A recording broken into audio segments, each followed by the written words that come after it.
Hey, what's up, everybody? It's your boy Chris, and today we're going to be talking about Scientology and why I like the religion of Scientology even though I'm an atheist. But before I begin, I just want to ask you guys to subscribe to my channel, like this video, and comment because it helps out a lot. Now, the reason that I'm talking about Scientology is because it's in the news again. It's in the spotlight because an actor by the name of Leah Remini, who is a former Scientologist. She started off in Scientology when she was a kid, and she left it a couple of years ago, and she has this really good documentary TV show on A&E talking about her life in Scientology and when she left or whatever. And the reason that I made this statement, I like Scientology, is because as an atheist who makes YouTube videos, a lot of times when you try to talk to religious people about the stories in the Bible, the Quran, the Torah, it's very hard to tell them that the stuff they believe in is nonsense because they're so indoctrinated by the stories in the Bible or the Quran or whatever, to a point where it's hard for them to differentiate between fact and fiction. Like, once you get to a certain age, most Christians who are normally functioning people for the most part will stop believing in Santa Claus. But they won't stop believing in the man living in the whale, a 600-year-old man building a boat that put all the animals on it, and other things like that. But with Scientology, since there's so much controversy around them, and since they're like the new religion on the block,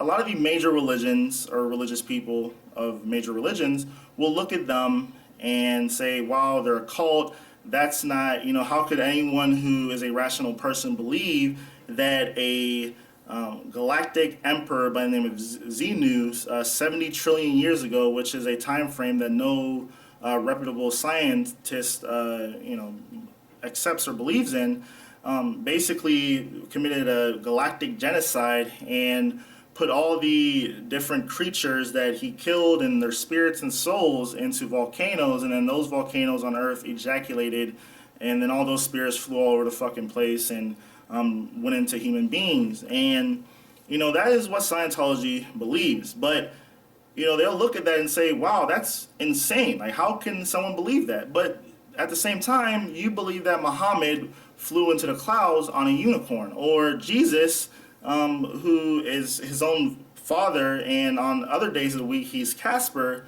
is basically the Messiah. You believe all these other things, like he walked on water, and Jesus is not even a historical person. There's no accounts outside of the Bible of him actually existing. So, it's just nonsense, but Christians believe in that nonsense. And one of the effective ways that I've seen in trying to see or show people of the beliefs that they hold personally from the major religions is nonsense is by just talking to them about Scientology and how absurd it is. And I'll tell them all about Scientology, galactic emperor Xenu, blah blah blah blah blah. Yeah, that's pretty crazy. And like, yeah, that's pretty out there. But I'm like, well, hey, but aren't you a Christian who believes in, was it Jonah living in Shamu for a month or something like that?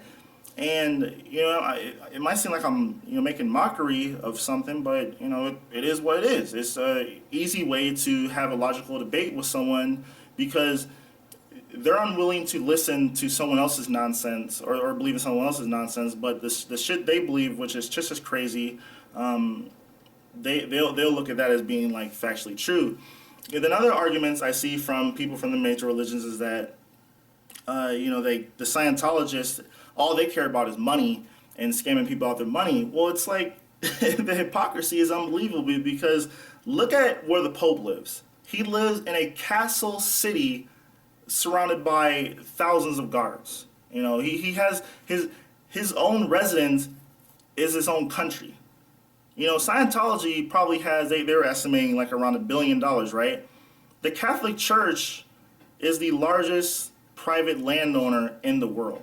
Shit you not, go look that up. Outside of like people who are in control of like a monarchy or something like that, like maybe like the king of Saudi Arabia or something, but in terms of people outside of that, the Catholic Church is the largest landowner in the world. I mean, some of the most prime real estate in the world is occupied by churches. And, with Islam, same thing.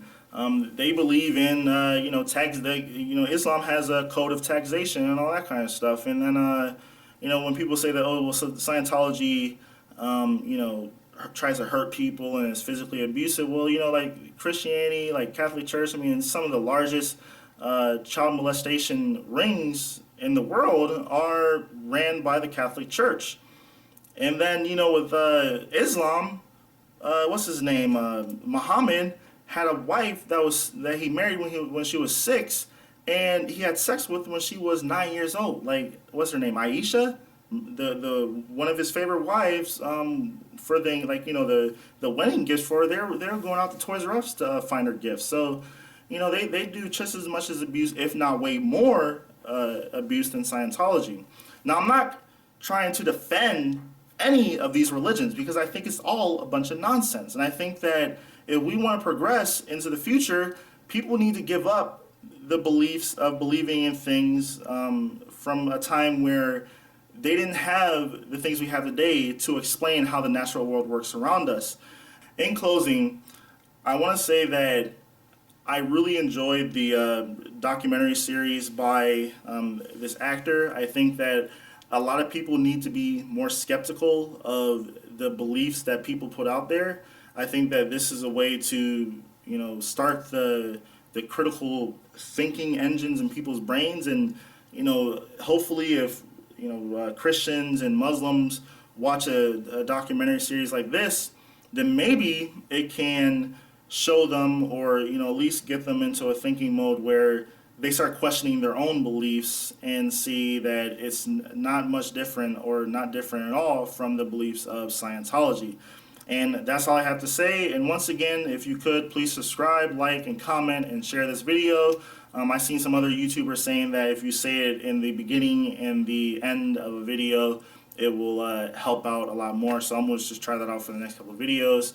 And that's all I have to say. So have a nice day and Happy New Year's. Peace.